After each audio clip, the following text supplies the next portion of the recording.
गुजरात के जूनागढ़ में श्री नरसिंह मेहता जी का जन्म हुआ। आपकी माताजी का नाम था लक्ष्मी गौरी और आपके पूज्य पिताजी का नाम था कृष्ण दामोदर दास। आप नागर वंशीय ब्राह्मण थे, ब्राह्मण कुल में आपका जन्म हुआ था। आपका मूल नाम नरसिंह था, लेकिन आपकी जो दादी थी जय कुंवरी, वो आपको प्रेम से नरसी नरसी बोलती थी, इसलिए उनका नरसी नाम ही प्रसिद्ध हो गया। वैसे इनका नाम क्या था? नरसिंह दास। इनका मूल नाम नरसिंह दास था, लेकिन दादी इनको नरसी बोलती थी, इसलिए इनका नाम नरसी विदित हो गया सब जगह पर। ध्यान से सुनिएगा, बहुत सुंदर है श्री नरसिंह मेहता जी का चरित्र। तो नरसिंह मेहता जी जन्म जब हुआ तो ये गूंगे भी थे और बहरे भी थे, ये सुन भी नहीं पाते थे और बोल भी नहीं पाते थे, जिसके वजह से इनकी दादी बड़ी चिंता में रहती थी कि भाई ये बालक गूंगा भी है, बहरा भी है, बोल भी नहीं पाता, सुन भी नहीं पाता, कैसे इसका निर्वहन होगा। दूसरी बात ऐसी थी कि इनके एक बड़े भैया थे और उन बड़े भैया का ब्याह हो चुका था, उनका नाम वंशीधर था।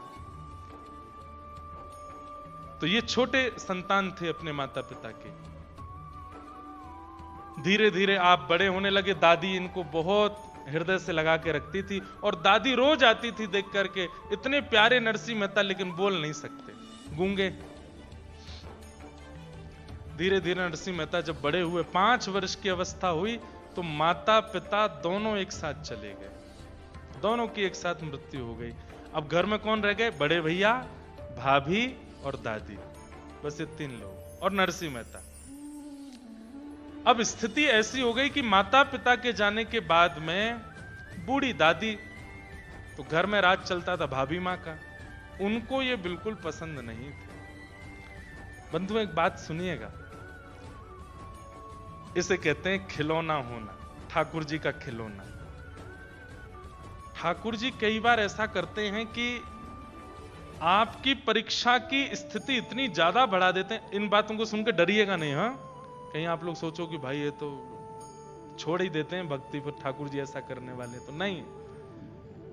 ठाकुर जी कई बार अति प्रियों को भी दूर कर देते हैं और फिर परखते हैं कि आप कैसे निर्वहन करेंगे।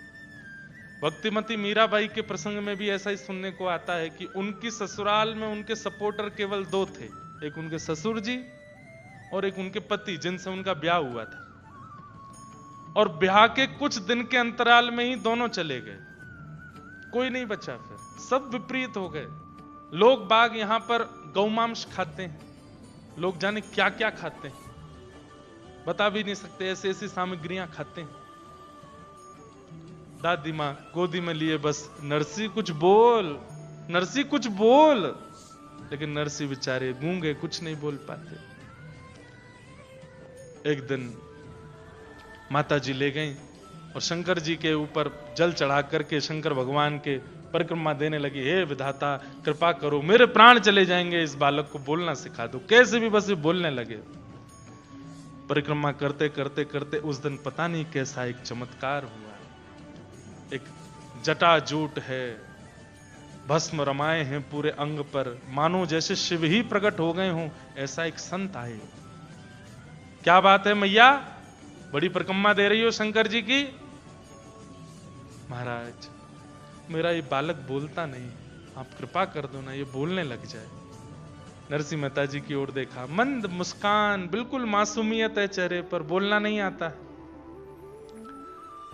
नरसिंह मेहता जी की ओर देखा उस संत ने, और संत ने सिर पर हाथ फेर के मुख खोलने को कहा, और नरसिंह मेहता जी की जीभ पकड़ करके उसको ओर देखा और बोले, बोलो बेटा राधे कृष्ण। और जैसी जीभ छोड़ी, नरसिंह मेहता जी के नेत्रों से आंसू आने लगे और थोड़ी ही देर में स्वर प्रकट हुआ। 5 वर्ष के नरसिंह के मुख से पहला शब्द निकला, राधे कृष्ण, राधे कृष्ण। और तेज बोलो राधे कृष्ण, और तेज बोलो राधे कृष्ण। अब तो उनकी दादी नृत्य करने लगी, नरसी को गोद में लेकर के उछलने लगी। लाला और तेज बोलो, अब तो राधे कृष्ण राधे कृष्ण राधे कृष्ण राधे कृष्ण। जय जय राधे कृष्ण राधे गोविंद।